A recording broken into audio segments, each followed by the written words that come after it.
Hablan los desaparecidos, la serie de voces desde el territorio para recordar a quienes no regresaron en medio del conflicto armado.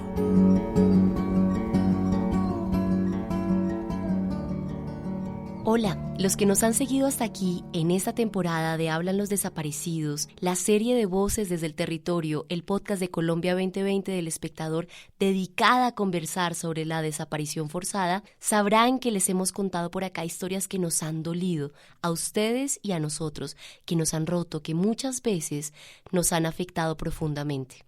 Hoy queremos contarles cómo ha sido narrar esas historias, los dilemas que hemos enfrentado, los errores que hemos cometido, las lecciones que hemos aprendido.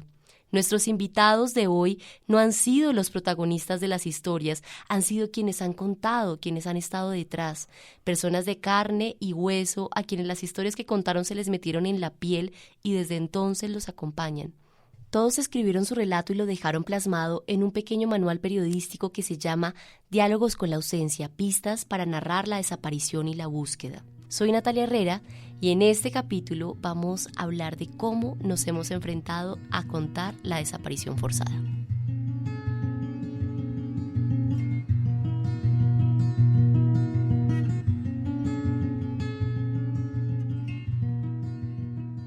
Nelson Mata es periodista del diario El Colombiano en Medellín y la historia que nos va a contar es la del dilema ético que una víctima de desaparición forzada generó en la redacción de ese periódico. En enero del año 2006, a la redacción del periódico El Colombiano llegó una señora con una fotografía de una adolescente para que la publicáramos porque estaba desaparecida, con la esperanza de que alguien viera la publicación y ayudara en la búsqueda. Ella salió de su casa en un municipio del oriente de Antioquia, dejando a la muchacha sola, y cuando regresó después del trabajo no la encontró por ninguna parte. Con ese relato de la madre hicimos la primera publicación. Una semana después, las autoridades encontraron no muy lejos de la vivienda de la joven un cadáver en el lecho de un río. El cadáver estaba desmembrado y los restos mutilados estaban metidos dentro de un costal. Sin embargo, faltaba la cabeza. Para las autoridades forenses se trataba del cuerpo de la joven adolescente. Sin embargo, como faltaba la cabeza, faltaba la cara, la madre se resistía a pensar que ese era el cuerpo de su hija y albergaba la esperanza de que se tratara de otra persona. El análisis del ADN por parte del Instituto de Medicina Legal se demoró más de un año.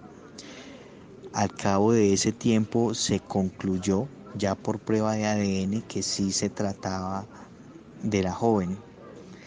A pesar de esta situación, la madre seguía pensando que su hija estaba desaparecida, que estaba en alguna parte y que necesitaba ayuda. Por esa razón, cada vez que se cumplía un aniversario de su desaparición, la señora se presentaba en la redacción o nos llamaba para pedir el favor de que publicáramos de nuevo la fotografía de su hija como desaparecida. Esta situación pues planteaba un dilema ético en la sala de redacción. Nosotros debíamos atenernos al dictamen de medicina legal o ser solidarios con la tragedia de una mujer para quien su hija seguía viva en alguna parte. Obviamente pues nosotros decidimos que debíamos basarnos en la evidencia, haciendo honor a la verdad a la cual se debe el periodismo, y enfocar la noticia desde otro punto de vista, ya no buscando a la joven, sino tratando de que se hiciera justicia por el homicidio del cual había sido víctima. Pues sin embargo, una cosa es decir esto con cabeza fría y otra cosa es tener a esa madre de familia enfrente de uno con la fotico de la niña en la mano pidiéndole si se la va a publicar o no. No sabemos si la decisión que tomaron fue la correcta, pero sí que esa es solo una de las disyuntivas a las que nos enfrentamos los periodistas cuando cubrimos la desaparición forzada. Margarita Izaza es periodista y docente de la Universidad de Antioquia y hoy reconoce que contando las historias de desaparecidos nos hemos equivocado y mucho. Nos hemos equivocado de múltiples maneras, como prensa, como medios de televisión, como medios de radio. Nos hemos equivocado porque hemos usado un lenguaje que no es acorde con las luchas de estas personas, que no es acorde con sus búsquedas y padecimientos, y nos hemos ido más bien o por la sensiblería en muchos casos, o por desestimar la lucha política, digamos, que está detrás del delito de la desaparición forzada. Hemos visto ante alguna pantalla de televisión titulares que no le hacen justicia a las personas desaparecidas, titulares que los ponen en duda, que digamos les quitan un poco la dignidad porque cuestionan que hayan sido desaparecidos por un actor de poder y empiezan a pensarse que son desaparecidos porque se fueron con alguien o porque eran unos irresponsables o porque eran personas revoltosas o personas que digamos no encajaban de alguna manera en la sociedad.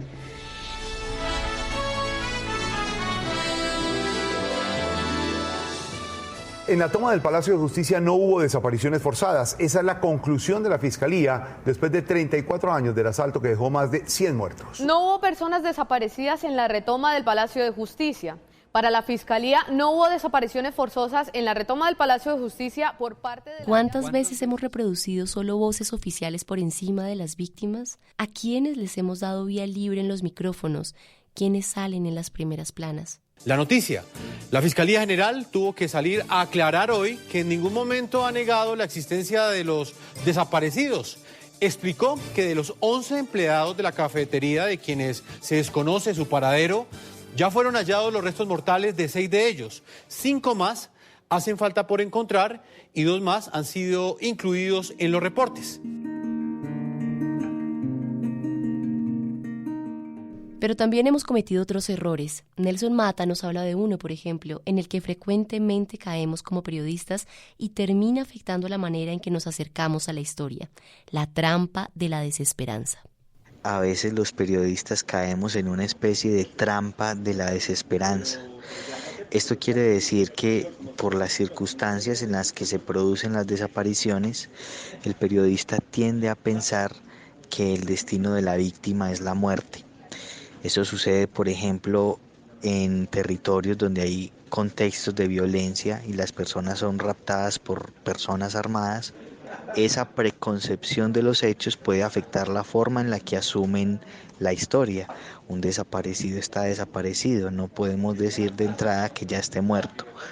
Frente a este tema, para el capítulo del libro yo entrevisté a un colega y este colega narró un hecho sucedido en el año 2011 en zona rural del departamento de Caldas. Allí acompañó en compañía de su fotógrafo a una comisión de forenses que estaban buscando la fosa en la cual había sido presuntamente enterrado un joven.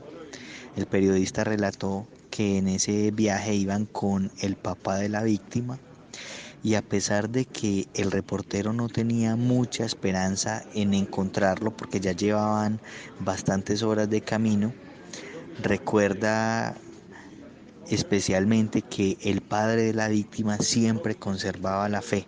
Eso le llamó mucho la atención. Al final de la correría se confirma el presentimiento y la fe del papá. Lograron encontrar la fosa en la que se hallaba su hijo. El padre les pidió a quienes lo acompañaban, pues al equipo periodístico y a los forenses, que le permitieran 5 minutos para hacer una oración en el lugar antes de sacar la fosa, antes de sacar el cadáver de su hijo.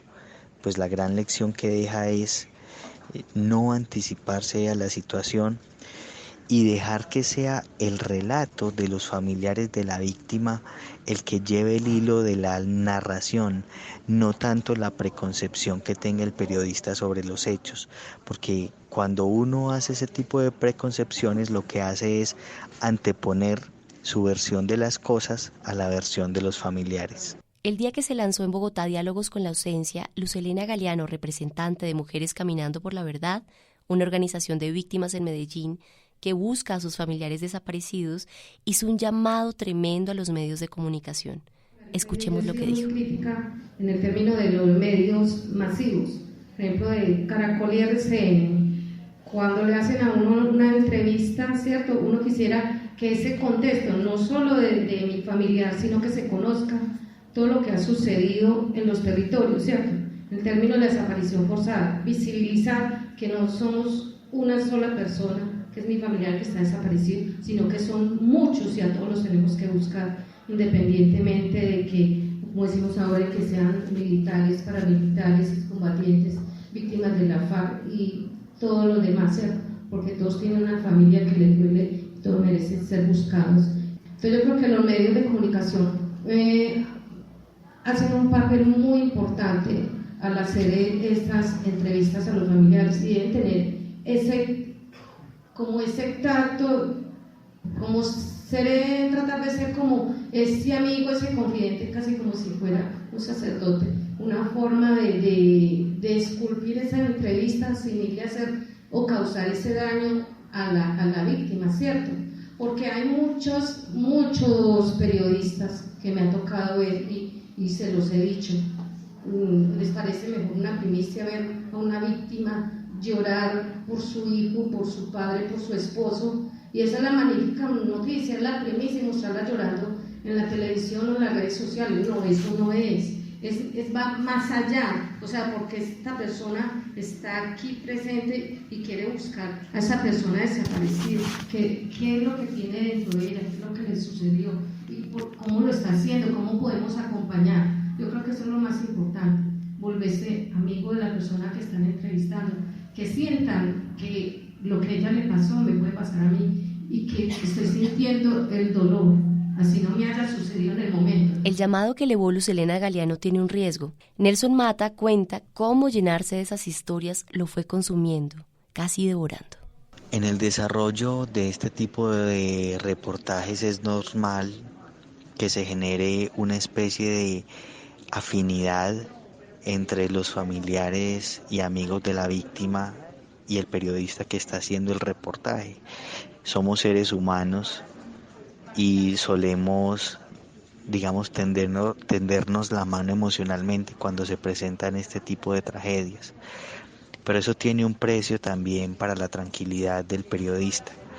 El periodista no es un robot y es normal que al estar expuesto a ese tipo de sentimientos, a ese tipo de dramas, el periodista sienta también la congoja y en cierta medida el dolor de la familia se le transfiere también al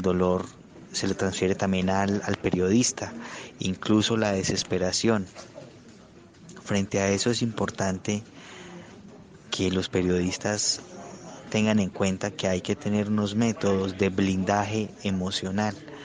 No podemos permitir que esas tragedias nos acompañen a la casa cuando terminemos nuestra jornada laboral.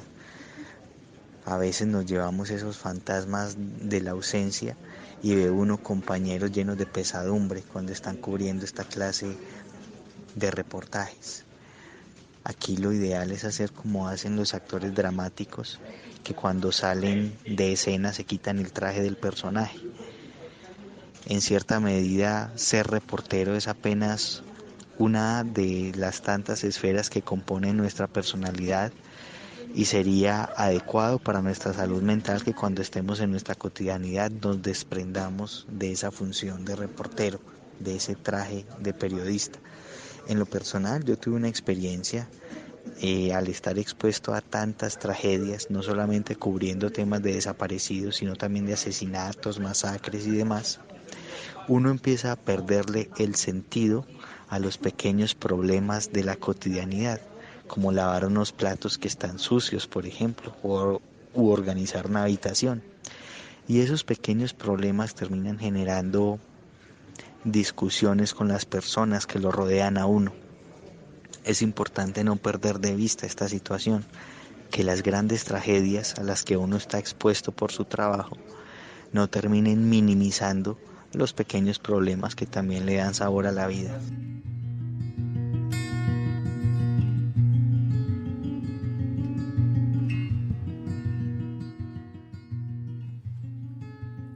Pero en el dolor también hemos encontrado esperanza, hemos contado historias que nos reconfortan, que nos devuelven la fe, que hacen sentir que avanzamos, poquito, pero que avanzamos.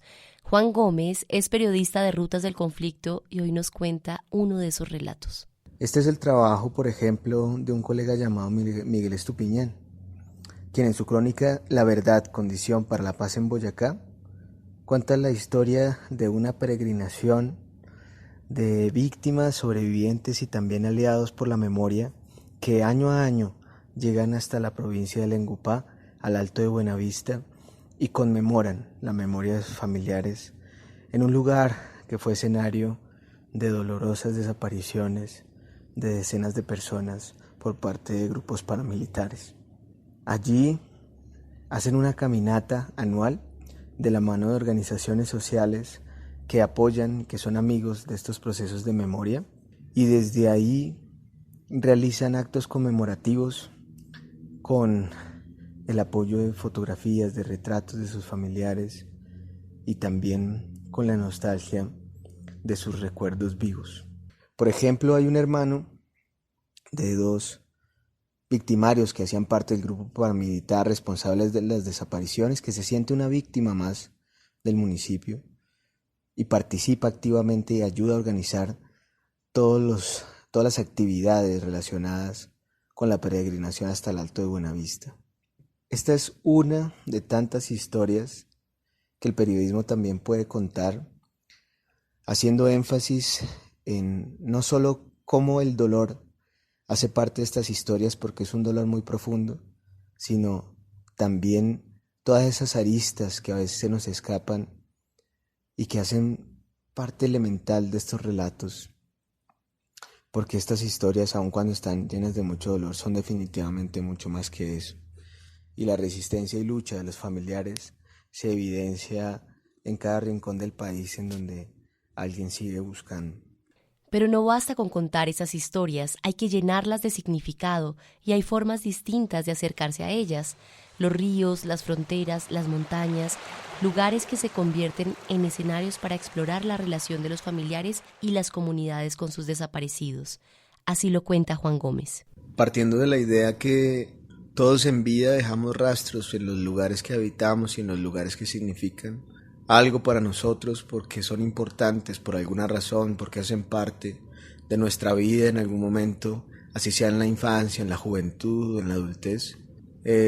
Yo siento que puede ser muy práctico pensar preguntas periodísticas en función de cómo estos lugares han significado para los desaparecidos o para los ausentes, y cómo poder leerlos a través de los ojos de las personas que también comparten esos significados.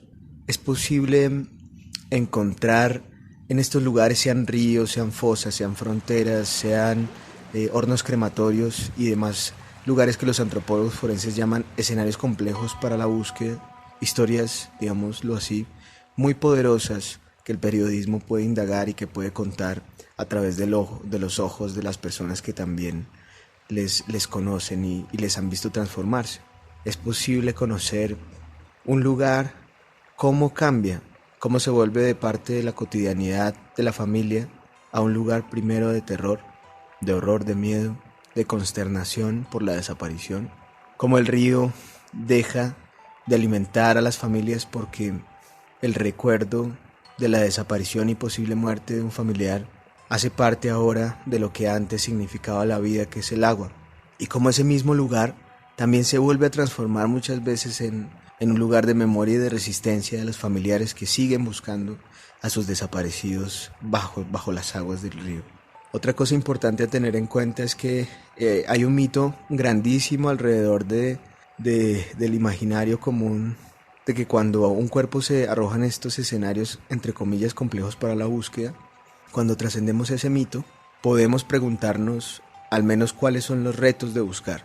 Se trata de trascender un poco ese mito y de intentar desde la investigación y por qué no desde el periodismo científico, en donde se intenta primero comprender esos retos técnicos y luego explicárselos de una manera comprensible, digerible a la gente que también tiene las mismas preguntas que a nosotros como periodistas nos llena de incertidumbre en estos casos. Por lo pronto, en Colombia 2020 seguiremos encontrando formas y conversaciones para pensar y reflexionar por qué en nuestro país hemos normalizado la desaparición forzada, cuyos registros más cautos hablan de al menos 120.000 personas con ocasión del conflicto armado, una cifra que supera por mucho el número de víctimas de desaparecidos de las dictaduras de Argentina y Chile.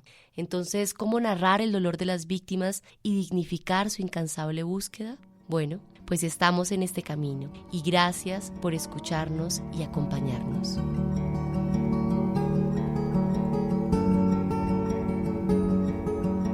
Este podcast fue realizado por Sebastián Forero, periodista de Colombia 2020 del Espectador, y presentado por quien les habla, Natalia Herrera Durán. Hablan los desaparecidos es un espacio de Colombia en transición apoyado por la Embajada de Alemania en Colombia. Este programa fue editado en alianza con la emisora cultural HJCK. Escúchenos cada 15 días por este canal en Voces desde el Territorio.